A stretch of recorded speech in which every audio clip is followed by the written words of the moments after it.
adjustable laser target to land shots with Hawkeye precision from unbelievable distances. Not only that, but these next-level slingers also fire with greater force than typical slingshot models, thanks to their strong polycarbonate handle and thick, no-slip rubber coating. While often marketed as a hunting accessory, these slingshots can be used for a variety of more wholesome tasks, such as stylishly retrieving fruits from high branches. Believe it or not, many online retailers sell these devices for as little as $4 a piece, with some including a generous ammunition of 500 blood balls with your purchase. Yikes, that sounds like a recipe for a muddy disaster. Delinquents, take aim.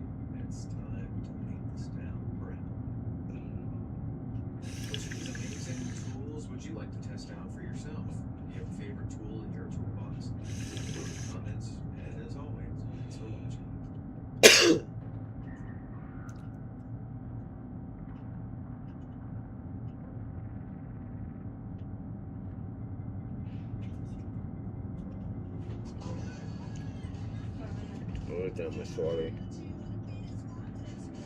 Yo, let's go, you guys. What's up, man? I'm gonna carry y'all to a dub. I'm gonna get y'all the win.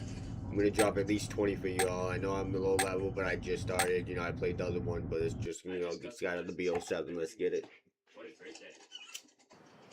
Mute again. Let's go. We on this now. We just playing this BO7 now. We haven't played since regular Warzone. It's hard to imagine a time when people didn't rely on their smartphones.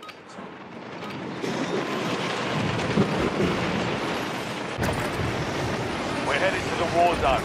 Get geared up and stand by.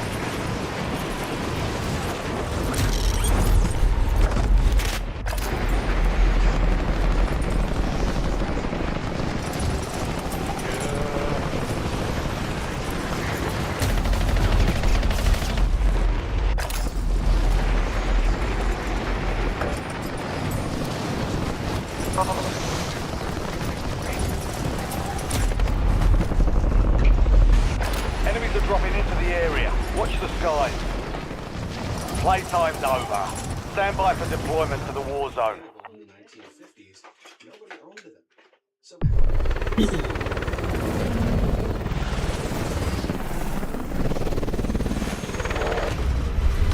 Alright, if y'all can hear me, there's a loadout with mad stuff after the waterfall in the back. If you land in the back. Alright, let's get it.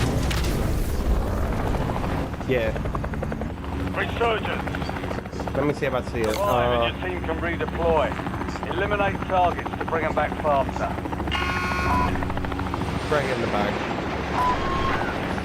Spray it. Alright.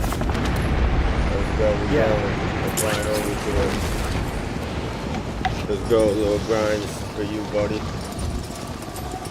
So games for you.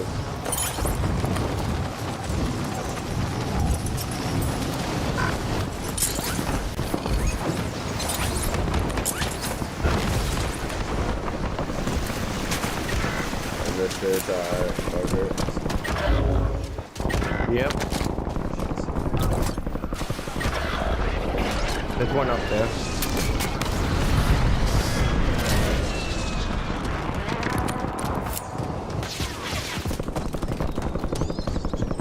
Squad mate is redeployed. Well done.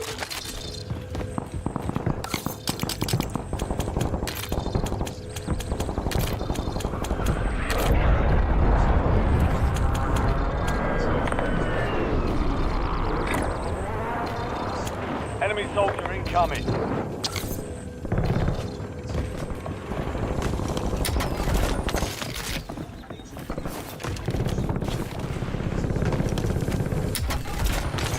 UAV available for tasking. 1-1 requesting recon at this time.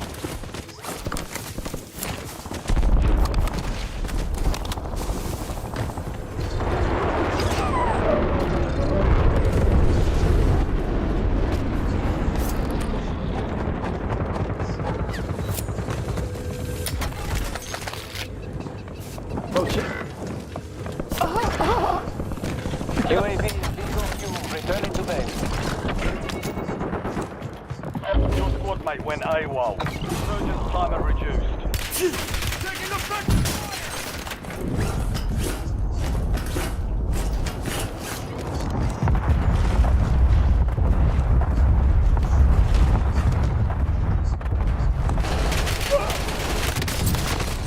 Why is he came up as my teammate? What the fuck?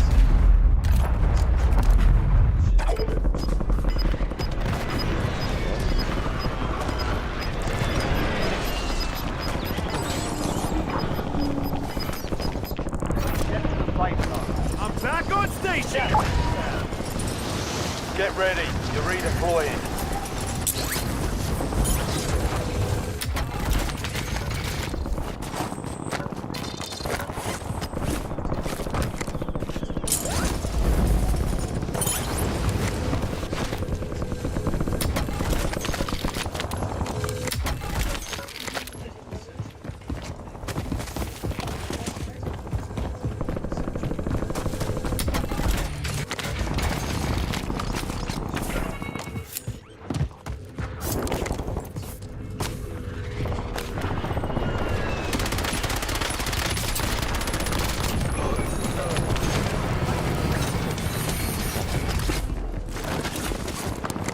I'm reloading!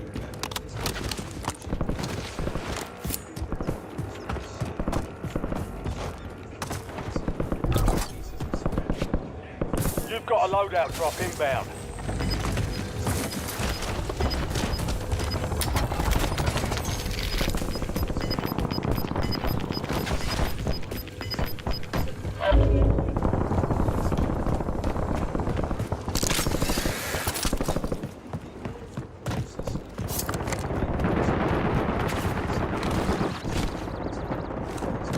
Enemy dropping into the AO.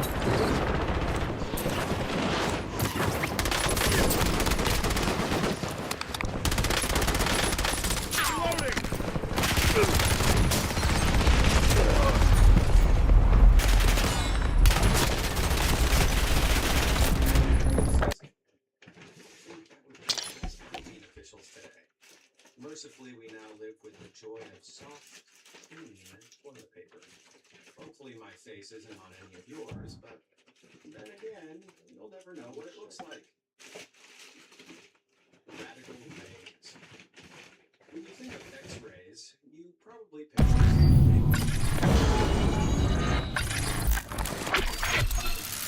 In 1895, by the German engineer and physicist Wilhelm Röntgen, the radioactive ray machines also became common in shoe stores. You see, during the First World War, X-rays weren't just used to examine wounds. The U.S. military also used them to ensure soldiers' boots were the correct fit. After the war, the technology was adopted to fit inside a strange device called a shoe-fitting fluoroscope. And by the 1920s, both Britain and the U.S. used the fanciful fluoroscopes. The name might sound like something out of Harry Potter, but this weird wooden cabinet used science, not magic, to check how well your shoes fit. Before committing to a purchase, potential customers slid their shoe-clad feet into the fluoroscope. Then, with the flick of a switch, X-rays were beamed through from the device, and the resulting image hooked up on the screen. The novelty of seeing the inside of your foot made the fluoroscopes very popular, and they were a mainstay of shoe stores for years. As we now know, though, too much exposure to X-rays can cause major problems. I mean, swapping blisters for radiation poisoning and even cancer doesn't sound like a great trade-off. As X-rays became better understood, the fluoroscopes were steadily banned throughout the U.S. However, as late as 1970, there were still 17 states that allowed them. I'll stick with feeling if my shoes fit or not. Thanks. Automobiles. Though cars are our preferred mode of transportation nowadays, they're only a relatively recent invention. Back in 1886, German engineer Carl Benz brought the first iteration of the vehicle to the market. Benz's company would later merge with another German manufacturer. What are you looking for? Iconic brand, Mercedes-Benz. What are you looking for? First car ever significantly less by power than modern Mercedes. Imaginatively named the 1886 Benz patent motor wagon, it had 3 wheels, was powered by light petrol and water, and hit top speeds of 10 miles per hour. Compared with the world's fastest car today, the Bugatti Chiron, which in 2019 had a lightning fast speed of 304 miles per hour, and Ben's G45 looks like a fool. Speed isn't the only impressive advancement for cars, though. A recent trial in the British city of Cambridge sent 3 auto shuttles on a driverless run. The crazy vehicles use an array of sensors, laser scanners, and cameras. Alright, Brian, here we go. Solo quads, no teammates, regular research and squads. I'm gonna drop the best game. I'm gonna drop my best right here. Let's see what you can do. Let's see what I can do. Take a pen and paper, take notes. Alright, my little son, little Gio, let him know.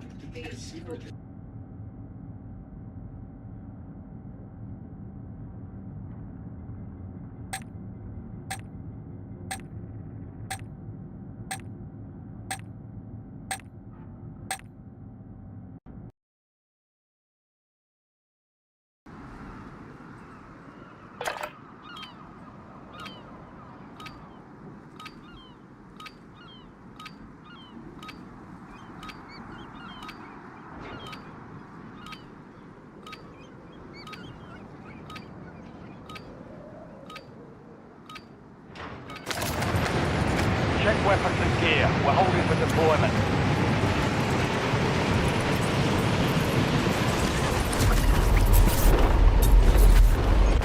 Enemy soldier incoming.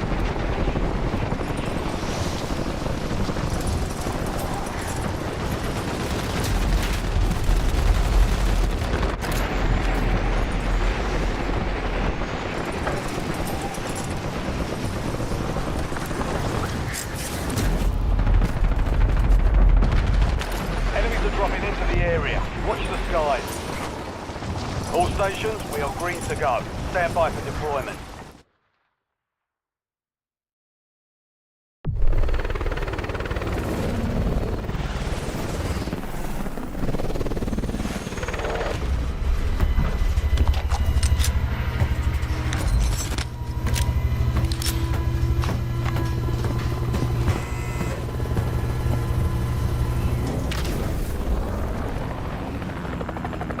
Resurgence.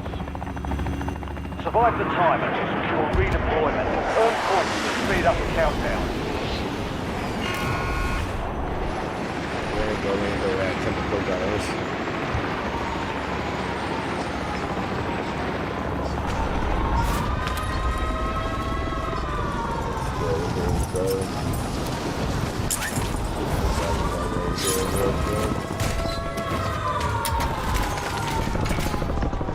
Enemy soldier incoming.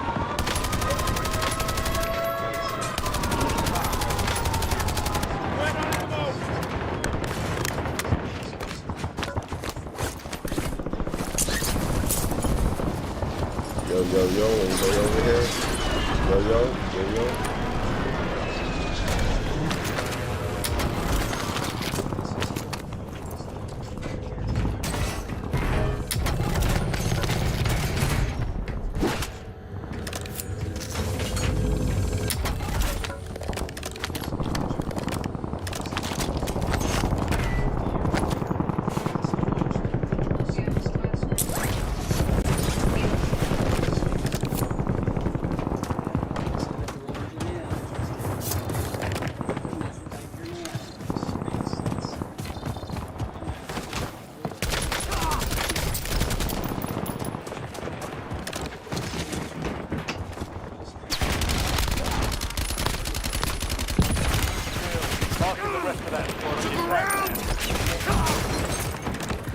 Enemies dropping into the AR.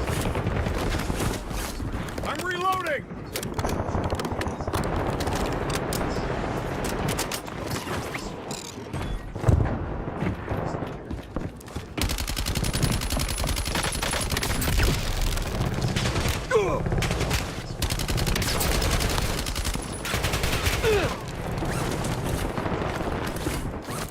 Still there.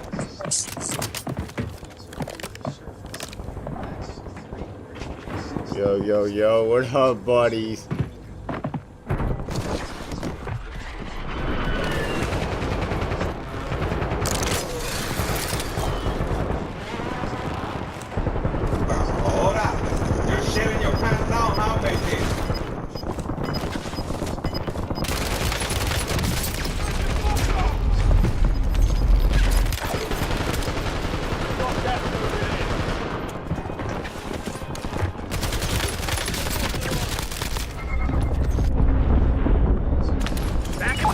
Another chance. Weapons free.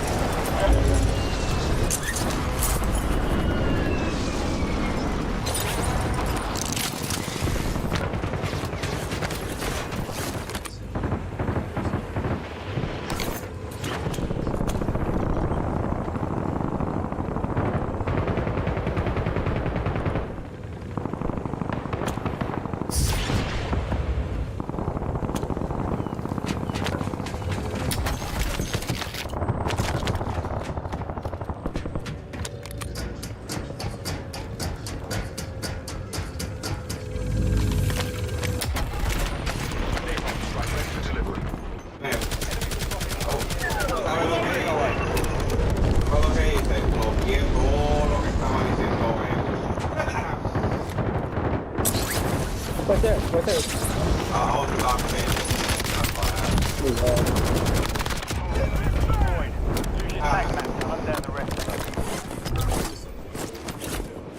Loadout drop headed your way.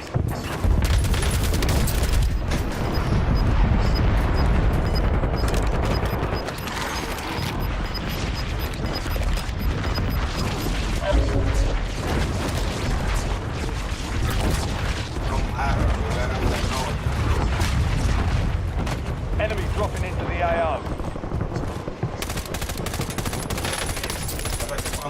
Cuando yo estoy jugando solo, yo digo friendly. Y a mí no me contesta, ¿verdad?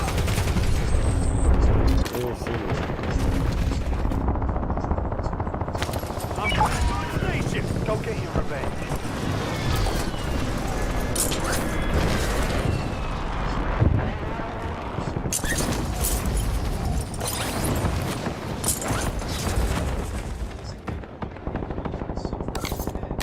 Would start zapping them with 50 volts of electricity at a time.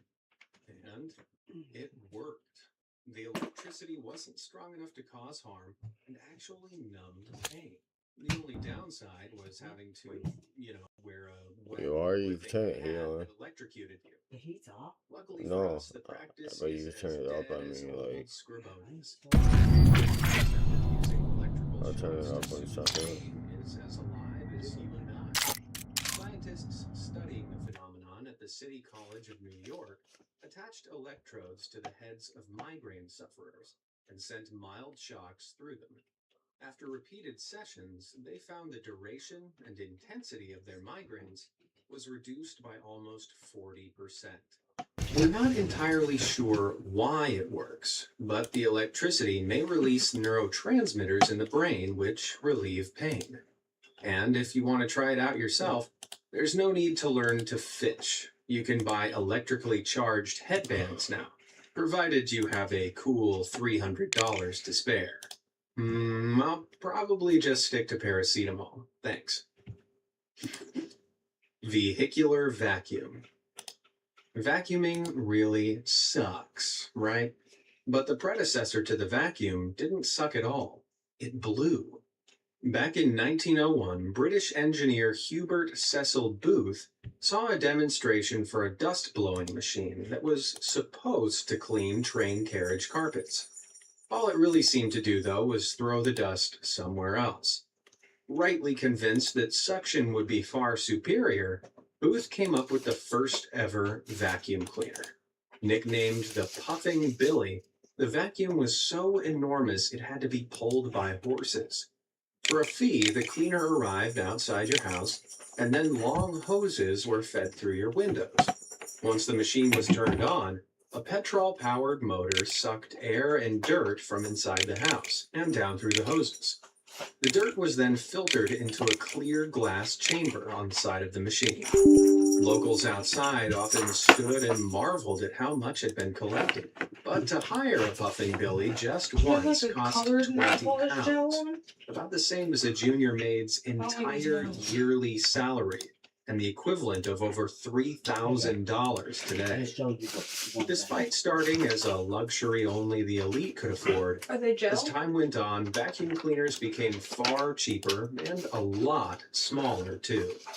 However, while now powered by electricity, the modern vacuum still follows much of the same design principles as Booth's original puffing billy. I bet he was glad he didn't leave that idea to collect dust. Cloning around. To me, cloning still sounds like the kind of thing that only exists in sci-fi movies. But unbelievably, it's been happening in real life for over 100 years. In 1902, German scientist Hans Dreich created the first clone by splitting a salamander embryo into two and growing a pair of identical lizards. Since then, all kinds of different animals have been successfully cloned. None have been as crazy as what happened on July 30th, 2003, though. In a Jurassic Park-like move, scientists in Spain brought an extinct species of wild goat back to life. The Pyrenean ibex died out in 2000, but frozen samples of its skin still remained in labs.